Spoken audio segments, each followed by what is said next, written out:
Okay, let's talk a little bit more about Phantom, I suppose. Because I did talk about Ghoul last time, and I think that's about all I need to cover on them, at least for now, anyways.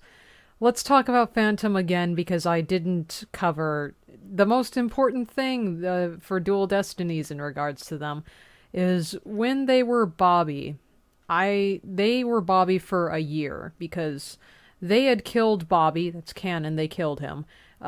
They took his place for an entire year. Bobby had been dead for a year, and no one knew until Edgeworth came to trial and was like, "Bobby is dead. By the way, did you guys know that? I do." And got Phantom shot. They were Bobby for a year. I have a few personal headcanons about Bobby. I think he was kind of alone for the most part, because he really likes superheroes and he really is just kind of out there. And yeah, people didn't treat him nicely because he fucking a. Listen, I don't know if I have autism, but speaking from a place as someone who was bullied and accosted for being the way that I was in elementary school, uh, I was like isolated as a kid, and I feel like because Bobby is so outgoing and so cheerful, like I was when I was a kid, he would also be accosted and isolated by his coworkers because he acts weird. Oh, I wonder why he acts weird. Anyways, he has diagnosed autism. He can't have a gun despite the fact that he's in the police force. And he's like a cool guy. I love him a lot. I feel like Bobby was the sort of person who would help people out for the sake of helping them out. And he was in the police force because he wanted to try and be someone there that could be depended upon. I feel like he knew what was happening, kind of, because, I mean, how could he not know, considering it's his job? So he wanted to be someone. Ugh, sorry, my cat. He wanted to be someone that could be there for someone else, like just so he could guarantee that. Oh my god, my cat's sneezing. So he could guarantee that sort of thing. He was just kind of a nice guy. He would, even though, you know, those sorts of people in the police force aren't really going to be staying there for long, which I guess he really didn't, did he? He was, I have a personal headcanon that he was neighbors with Gumshoe. They stayed in the same apartment complex and they were just neighbors, and Bobby would help him out a lot because Bobby, like, had a crush on him, and generally they were pretty good friends. I feel like he was acquaintances with Marshall as well, because Marshall is also a little out there. He's really obsessed with cowboys, despite the fact that he's not really like very active. He's not a cowboy sort of guy. He lives in Los Angeles. He's not really like a country kid. But anyways, he was very friendly to everybody that he knew, and he was always trying to go out and get friends and you know, just have friends and just do things that are cool and just be a friendly guy. So basically, when Phantom took Bobby's place, they also took all of his social contacts, which were mostly people who really liked Bobby and like genuinely wanted to be around him and genuinely like knew him pretty well, especially like Gumshoe, because Fulbright was like just pretty nice to the guy and was really friendly around him, you know, because, you know, crush, and would help him out a lot. So they were pretty good friends. And Gumshoe would do a lot for him too. Like, even though he doesn't have as much money as Fulbright does because Edgeworth keeps slashing his paychecks, they would do stuff for each other and just, you know, be friends and just be cool and normal.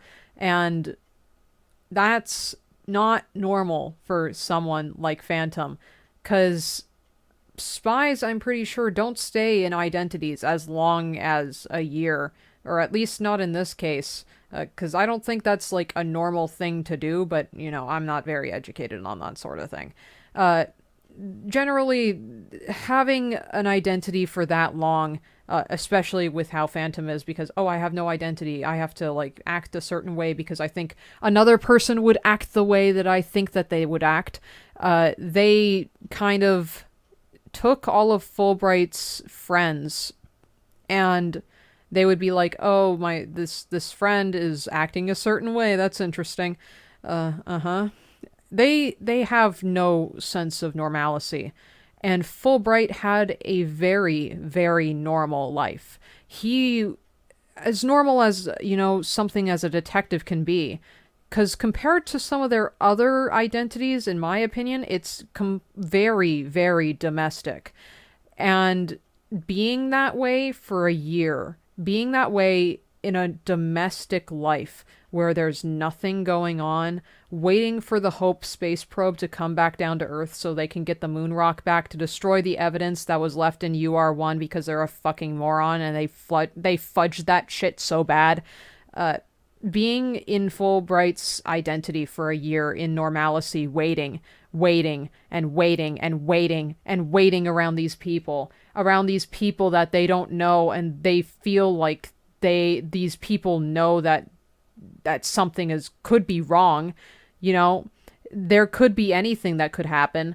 It's just like a matter of time, because I feel like it's hard to explain.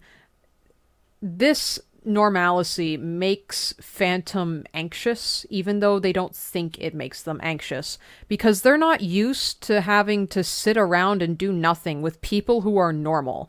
They're used to going to these really high-octane James Bond action sequences where they have to sabotage like a missile launch, or go to a really extremely rich party full of people who are all evil, or go to like these galas and steal shit or do whatever.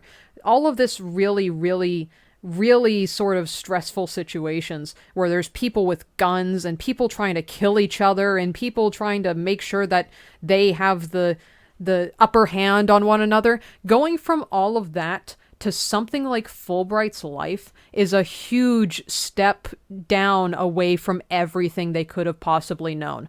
And inheriting all of his friends, these people who they're supposed to trust with like their certain parts of their life, like they have to go to lunch with some of these people. They have to eat in front of some of these people. They have to talk to all of these people about emotional things sometimes, because I think Bobby has a therapist. So Phantom would have to go to therapy to pretend to be Bobby in front of his fucking therapist. Talking about that and talking to his friends and being normal is completely out of like nowhere. It's completely it's out of left field for them. They have no concept of such a thing because they've lived their whole life just in constant danger. And going from that to being a detective in comparison, even though a detective isn't necessarily like a safe job, it's so different. I wrote about this in Halloween Party, and I wrote about it in the camping trip fic.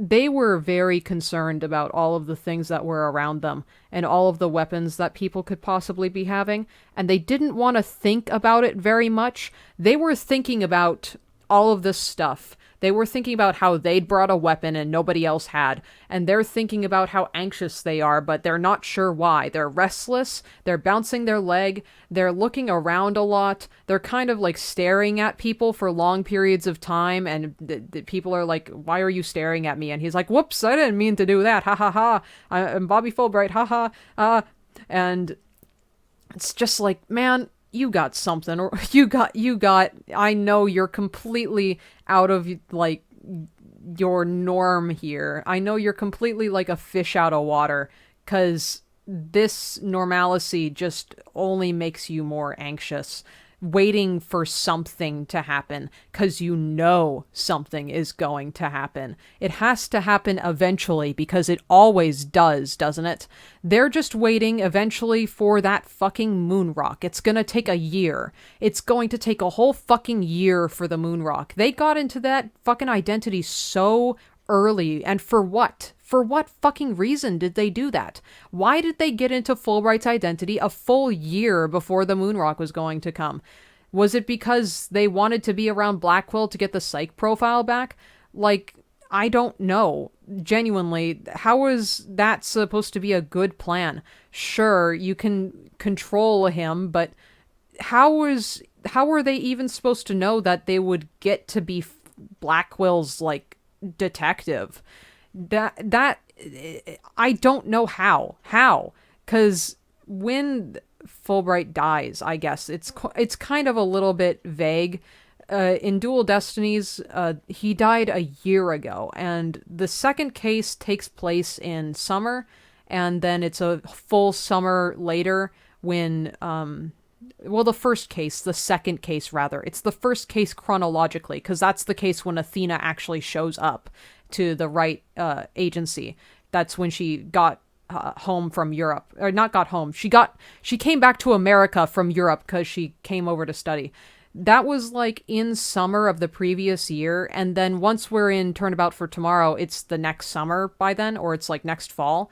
So it's like, when did Bobby die? Did he die right after the yokai thing? Because that would make sense, because Black Quill would be Black Quill and Bobby would already be like, prosecutor and detective partners. But like, fucking sheesh. How did they think they were gonna fucking get the psychological profile back from him? And why didn't they just kill him? Why didn't they just kill him? Murder was no problem with Sykes's mother, but apparently for Black Quill, that's a little too much to kill him to get the fucking psychological profile back. Whatever, I'm thinking about too many other things right now. While Phantom was Fulbright, I feel like they had conversations with Gumshoe that were interesting, because Bobby trusted the guy, and maybe a little bit too much, because Bobby, was doing all these things for Gumshoe because of the crush thing. And Phantom felt like they had to do that sort of stuff with Gumshoe. Like, not anything romantic necessarily, but just be, there a lot and talk to him a lot. Because that's what Bobby would have done. He would have been around Gumshoe a lot, I'm sure. And they developed a weird thing. It's just, they have problems. They can't express themselves very well, even, to themselves, because they don't think they have a person. It's hard for them to think about how they feel for Gumshoe. I feel like it's a weird yearning of some kind for something. They want to be able to feel, I don't know, it's all platonic. It's not romantic. It's not sexual. They want to be acknowledged, I guess. They want to feel like it's happening to them. Like they're the one who's there and it's not Bobby. It's not something they want to think about. It's something they repress. That it's not like a conscious thing. It's a subconscious thing. They want a life, at least briefly, that is Bobby's, because he's so normal. He led such a normal life, and it conflicts with their fear of death, because this life is so normal, but it brings them so much fear, because there's nothing happening in it, because there has to be something that's going to happen eventually. And that also extends to Gumshoe, I guess. I guess they're also afraid of him, because Gumshoe is so normal, it makes them scared. Somehow. Some sort of scared, some sort of fear of this guy, because he is so nothing. He's so nothing in comparison to any other person who they've met before. And it's so comforting to know that someone doesn't have to be like Atme or like Ghoul to exist, because they don't know a lot about connection with other people. They don't know a lot about friendship or trust or human connection, because all of the connections that they have are gone in an instant. As soon as they take off a mask, they're gone. There's nothing there anymore. They don't see people for being people. They see them as just nothing. And there's nothing to bond with because they don't feel like there's any other person around them other than like Ghoul and Atme, who are important enough because they both blackmail Phantom. And Gumshoe being a person, being a genuine person for a year, it puts something in their brain to make them acknowledge the fact that Gumshoe exists. And it's the same with Marshall, I think, after the camping fic, which I'm not going to say too much about. Snail knows. Snail knows what happens, and it's sweet. And it's sad. It makes me sad because they would not act that way if they knew what was going on. And Phantom knows that they wouldn't act that way if they knew what was going on, because Phantom can't have these things unless they're someone else. And that's the main crux of it all, I think. They feel like they can't be anything except for someone else because, no self, no personality, no nothing, no wants, no needs. They have no wants, no needs, and they insist as much. They know as much. Yeah. It makes me feel a little bit. Only a little bit, though. What else was I thinking about? Let's talk about Atme, I guess. No, actually, let's not. Let's talk a little bit more about Gumshoe. I like Gumshoe, and I don't care for Blackquill, so I feel like Gumshoe, let's talk a little bit about Gumshoe a little bit, talk about Gumshoe.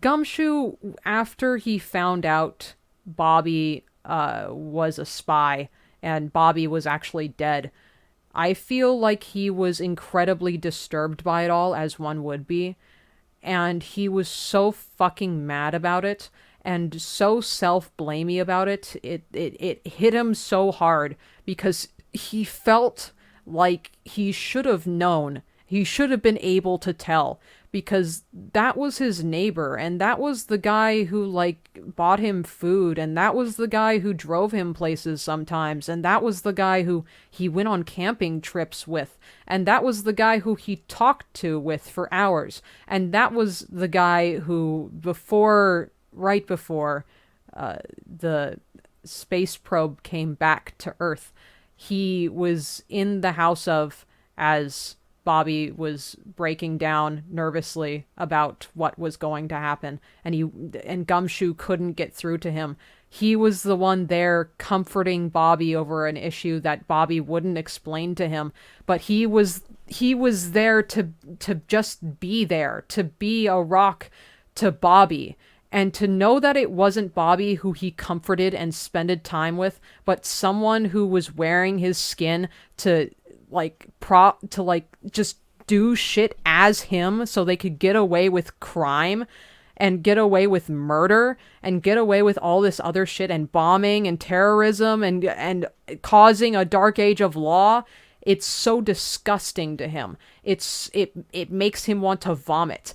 It makes him feel like he was used, even though he feels like he has no place to be as angry as he is, because I don't know. I feel like he would feel like he has no place to be angry because he didn't realize anything before it was too late. He didn't realize that it wasn't his friend. He didn't realize anything. He was comforting a fucking imposter. He was telling an imposter that it was gonna be okay and that he had no reason to worry and that, all these other people are gonna be there to, help him. Right before a kid got murdered by this person, Gumshoe was there to comfort them. And it makes Gumshoe disgusted. And it makes Phantom disgusted. It makes Phantom incredibly disgusted when it happened, and afterwards, incredibly so. Anyways, Gumshoe, because Blackquill failed to get anything out of Phantom and also almost killed them, in my fic, Gumshoe, I feel it would be really horrible if Gumshoe were the one who was doing the interrogation of Phantom afterwards, because Miles Edgeworth told him to. Because You know, that guy just wants to do anything that Edgeworth tells him to do because Edgeworth controls his paycheck. And Edgeworth is a nice guy that Gumshoe likes. And he just is like a little puppy dog for Edgeworth, isn't he? And Gumshoe has to hold back all of these emotions and all this vile and all this just vile disgust and sadness and hatred and anger for the sake of Edgeworth and doing what Edgeworth says, seeing his friend's murderer and talking to his friend's murderer and having his friend's murderer be there in the same room as him without being able to just reach out and fucking strangle him must make him so insane. It must make him so fucking revolted to see this person alive. It must make him so fucking full of murderous rage, but he can't do anything about it. He has to sit there and he has to talk to Phantom, just like how he talked to Phantom when they were freaking out. Whatever. Anyways, yeah. Let's talk about Luke a little bit. Luke met Phantom when Phantom was at a furry convention, doing some espionage. It's a whole thing. But he basically saw through their disguise because he'd been looking into them for a little bit and just basically found out their whole identity and and started blackmailing them from there. I have a whole fic about that as well. I like to think that Luke and Phantom knew each other from even before Luke was incarcerated, so like a very long time. And I like that because it gives Luke a little bit more to do, and it shows that Luke is a genuine threat to people, because if he can blackmail a spy, then, who else could he have blackmailed, If he has this person under his thumb, then who else? And it's just interesting to me, I guess, having them talk to each other, having Phantom's first blackmailer, just talk to them. And, the years go by and there's like some superfluous details in there, and Luke gets incarcerated and Phantom is like kind of let out of his control a little bit, and they kind of go off and do things, and they do stuff. But then UR1 happens, and Luke by then has already paid off his bail, but he isn't let out of jail yet. Instead, he strikes a deal with, I think either the chief prosecutor or the chief of police at the time, which I don't remember who that is, but I don't think they have a name anyways. They strike a deal, and Luke is allowed to be a prison detective. And he has been for a little while. He goes around with Gumshoe. Gumshoe. Anyways, oh my god, my cat. He goes to the space center when the bombing threat happens. He's brought there because security detail. And yeah, Luke sees Phantom again after about, I don't know, a couple years. It's been a couple years anyways. And Phantom, let's set the stage. Phantom has just killed a woman and pushed the child onto the floor, and the child's unconscious, has a stab wound, and has left blood everywhere, and left evidence everywhere, and is asking Luke to help them. And Luke goes absolutely ballistic.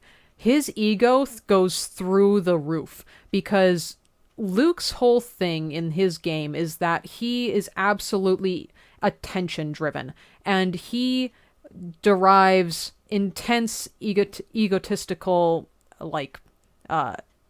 gains from controlling people and knowing that he's superior to others, either through his intellect or through his power or through the things that he owns.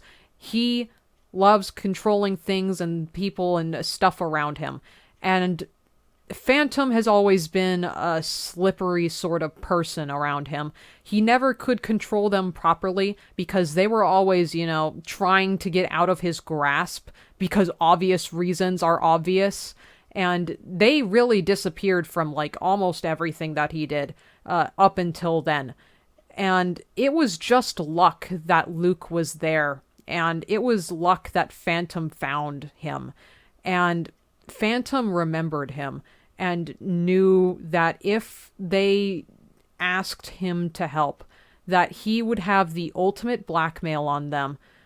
But they didn't care because they needed someone to help them because they were in incredible danger.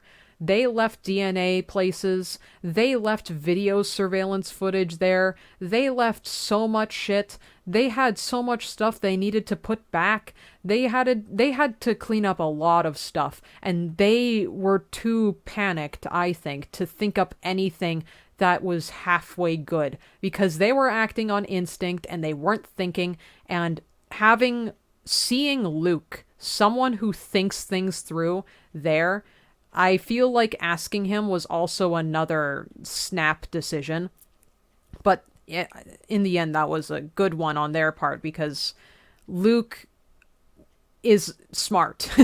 Luke is smart. He is smart. He knows what to do in that sort of situation to get himself out. And he went ballistic on the ego trip. Oh my god, this guy wouldn't stop talking. This guy wouldn't stop going. And he is the reason why Phantom was able to escape police capture after UR1. Because this guy made sure that all of the evidence was looked through incompetently by the police.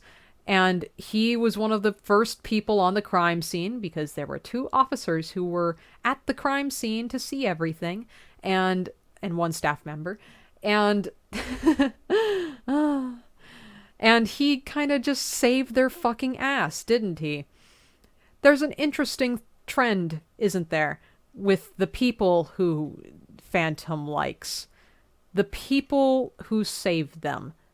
Ghoul saves them from the organization, and Phantom doesn't know how they feel about Ghoul. And Luke saves them from the police.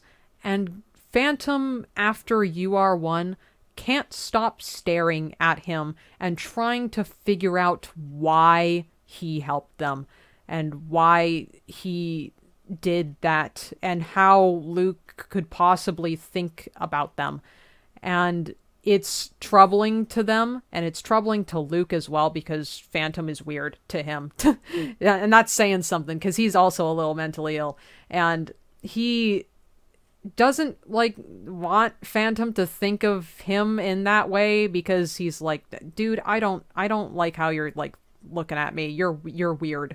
And Phantom's just like, They have a strange obsession with the people who save them, because I feel like they really value those sorts of people, because having someone look out for you in that sort of way is completely just so much to them, because they don't have any sort of trust in others. And that's a direct show of someone being worthy of trust. But these 2 people, Ghoul and Luke, they only do it because they want to control someone. Ghoul wants it because they want to feel like they're superior to Phantom and feel like they're worth something and feel like they're able to have something in their life that justifies the fact that they're only mediocre, but at least they're not the worst. And Luke does it because he wants someone who can do things for him, and also he likes the fact that he is able to catch someone that is so slippery and someone who is so part of the criminal underground that they don't have a name, they don't have an identity. They're so mysterious and they're so enigmatic that only someone like him could possibly have them wrapped around his little finger to do anything he says. And now that he finally has them, truly has them, UR1 is his trump card against Phantom. He can tell them to do anything that he fucking wants, and they will do it. Because otherwise, he can just go to the police and rewind the videotape and show that there was someone at the crime scene and fuck up their life forever. It's the ultimate piece of blackmail, and Phantom handed it to him because Phantom is desperate and Phantom wants to trust people who they think can help them, even though they think that trust isn't something that humans should have for one another if they want to act in a completely logical, calculating sort of way. That they don't trust people. They don't want to trust people because trust is bad, and trust only hurts you, and trust is bad, trust is bad. Please, trust is bad. They don't have friends. They don't have friends. No friends, no friends. Friends requires trust. And, you know, how can you trust someone who blackmails you? What was I talking about? What else is there? And, oh yeah, let's wrap that back around. Gumshoe is so unlike the two of them because Gumshoe trusts Phantom, and Phantom as Fulbright has to trust him back. And it makes them sick, I think. It makes them feel what they describe as sick because they don't want to feel certain ways about people. They don't want to feel trust or friendship or any of these sorts of things because what's the point? What's the point if there's nothing inside of them? And what's the point if there's nothing to love or nothing that can love, nothing that can trust, nothing because they're like a monster. They're a demon. They're nothing. There's nothing there except for the face on the mask that the other person is trusting. They know that Gumshoe would rip them to fucking pieces if Gumshoe knew who they were. And they're right to think that because he would. And so would Marshall. And so would nearly almost everyone fucking else. They feel like they want something. They want someone, anyone to know something about them that not even they know about themselves. And the only two people who do are manipulators who control them and tell them things and tell them what to do and just have ego trips off of them. And it's, man, the tragedy of it. I love it so much. It's sad, and it feels like there could be so much else that they could do to help themselves. Let's talk about the pony. Let's talk about the pony. So, the pony is very important. The pony represents a lot of the friendship dilemma that Phantom goes through. Because in Dual Destinies, the whole revelation at the end of the case and the whole unveiling that Phantom doesn't trust other people is kind of really strange because they are told that the reason why they feel fear is like also dependent on the fact that they don't have friends and that they don't trust people. Because Athena is like, I have friends and I'm not consumed by fear. Maybe if you trusted people, then, you know, you would not be consumed by fear like what's happening right now. And Phantom is like, I don't need friends. I don't feel fear, so I don't need friends. And it's so much to just say, go get friends to someone who's a spy, who doesn't have an identity, doesn't have a personality, definitely is not in the right sort of work environment to have friends. Because, you know, spies are kind of not, they're not like, they don't have a long life to lead. Spies, they die because they have certain information. Spies will kill themselves before giving information to people. So how could Phantom have friends when all of the people around them die? How can Phantom have friends when they don't have a self to like give to others? They don't want to give anything to others because they are too scared to give anything because they think they don't have anything. They know they don't have anything. They only have as much as the silicone mask that they wear. And it's just, man, let's talk about the pony. Let's talk about the pony. In the fic that I read about the My Little Pony crossover fic with Ace Attorney, the whole plot of it is it's a little out there. So basically, this android pony resurrects Fulbright and Dahlia and gets a bunch of other people out of jail. And in their headcanon, Bobby died to the sniper shot. Not Bobby, the Phantom died to the sniper shot, but everybody refers to them as Bobby, so I'm going to call them Bobby. They spend the fic very interestingly because the android pony wants to kill the self-insert pony who robbed the android pony of something. And they got all these villains here to make sure that they can have like a little league of evil and just torture the self-insert pony, which they do. They torture the self-insert pony and take everything away from her. They take her friends, they take her family, they take the world that she lives in, and they just kind of fucking ruin it. Everybody does this, and everybody takes part in also like beating her and stuff, like almost nearly beating her to death, except for Phantom. And Phantom kind of stays in the corner and doesn't really do much until Kristoff is like, hey, Phantom, get over here and just, make it quick. Just get rid of her. Like, give her a quick neck snap or something. And Phantom comes over and is like, and kneels down to the pony and like puts their gun near her. And she's like, fucking do it. Fucking do it. I have nothing to live for. Just put the gun in my mouth and blow my brains out. That's what she says. She literally says that. And Phantom can't bring themselves to. Like, they're about to, but they can't. And they put the gun away. And they pick up the pony and they kind of like cradle her. They really do. That's what's said in the fic. And they go on about this huge tangent, it's monologue, about how you can lose yourself, but you shouldn't lose yourself. You can go through so many things and people will want to break you.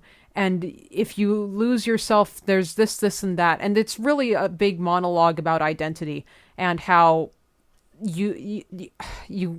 fuck. It's so much to me. And I know it's them acting out of character completely, but it shows something about them that no other fucking fic I've seen has tried to tackle. Phantom talking about the loss of identity is so much to me.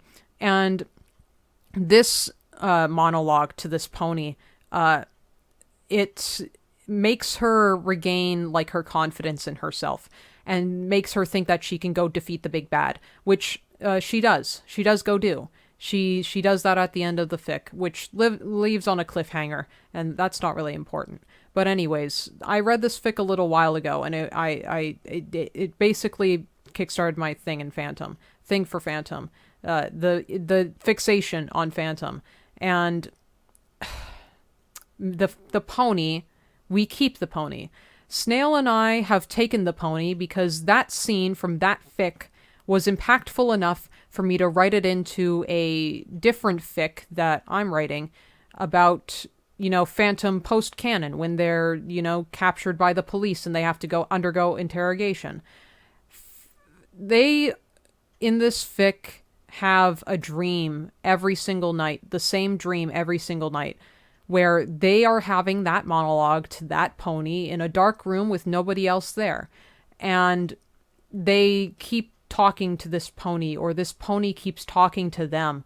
And it's whenever the other one talks, the pony gets shot dead by someone else, which in the original fic, it's because I thought Damon fucking shot the pony dead and just killed her right there, right after the monologue ended. That's where it's coming from. So the pony gets fucking shot every single night after the monologue. This whole monologue about emotional stuff and about emotions and losing yourself and friendship and trust and everything. Every single night, it's always that. And they wake up differently each and every single time. Either they're fine or they're completely in hysterics. Not necessarily about that, just in general, but it's the pony represents so many things about Phantom in this case, because the pony is just, I guess it's a representation of friendship that they feel like they can never have. Because when this pony is there and talking to them about, trust and love and friendship, it has to be something that they're telling themselves because it's their dream. It's in their mind. It's like also symbolic of like a whimsical fantasy because she's a unicorn. She's a alicorn. She is something that doesn't exist, and she's telling them about something they never can have. That's why she's an alicorn, because she's mythical. She doesn't fucking exist. She could never exist, and the things that she's saying could never happen because association. And fuck. Despite that, she's still there. She's still there, and she still says these things. It doesn't matter that she isn't real, I guess. Phantom is real, aren't they?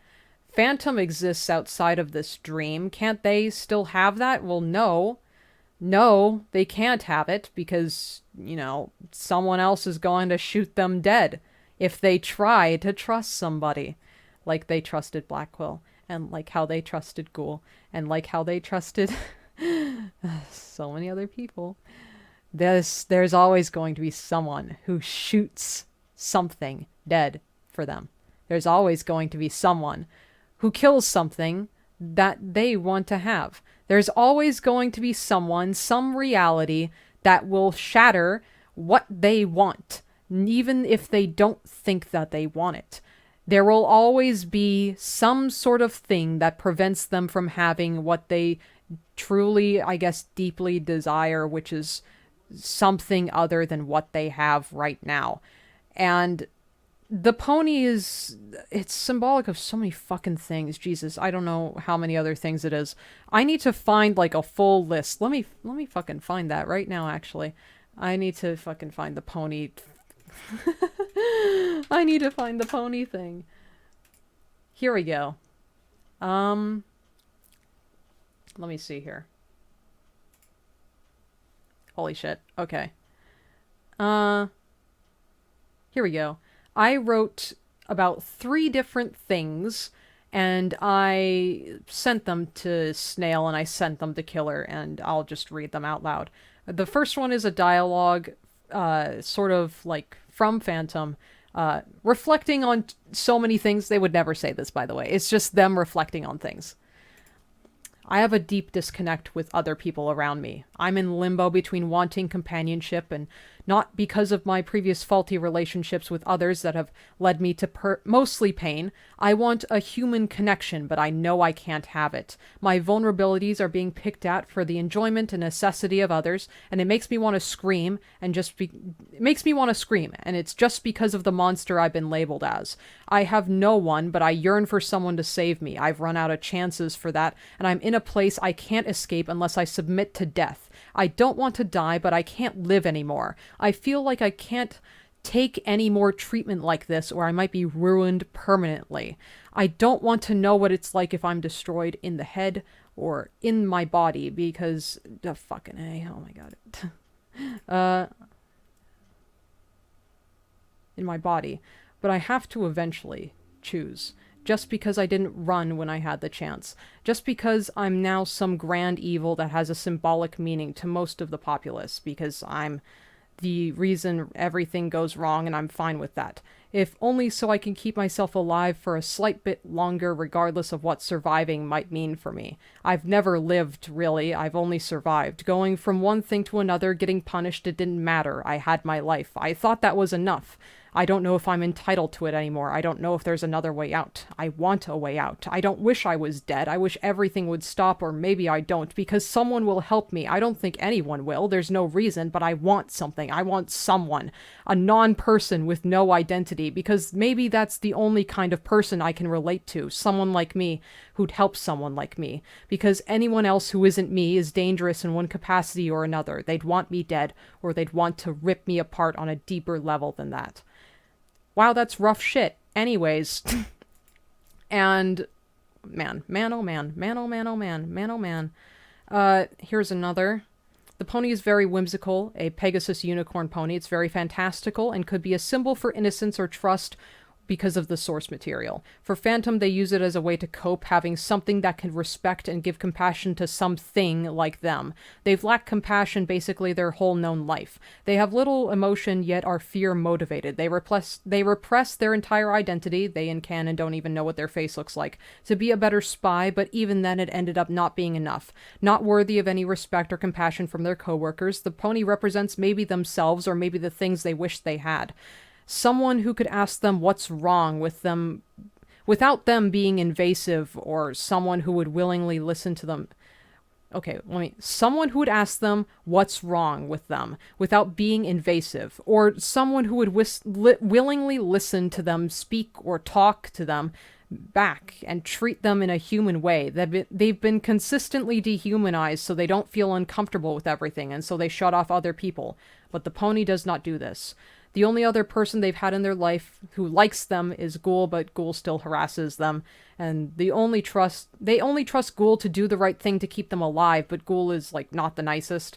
But it's still a one-sided trust from Phantom to them, because Ghoul is always helping keep them alive. And another one. What if you were so unintentionally infatuated with an identity not your own that you desperately tried to cling to it at all costs just because it's more domestic than anything you've previously known, even though the identity makes you sick and scared and it feels like everything is wrong and about to crash down on you every single second? What if you wanted to keep this so bad, despite how unpleasant it is, because of a subconscious desire you've repressed for as long as you can remember, for a life where you don't have to live in fear, with genuine human connections that aren't strictly planted in abuse or exploitation, but even now when you have those things, you can't help but feel they're all wrong or conspiring against you for reasons that are completely justified and you could never do anything about justice-wise. What if you dreamt about a My Little Pony? Ah! Wowie zowie. The pony is so many things wrapped up into one.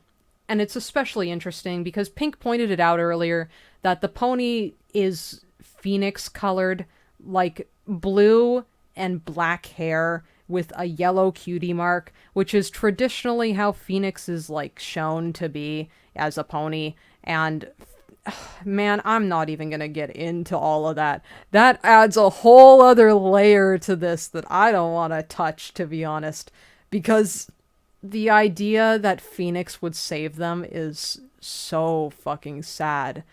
That Phoenix, no. Oh, Phantom, Phoenix would never save you. I'm so sorry. I know you want something like that because you think that Phoenix is someone who's justice-oriented, but oh my fucking god.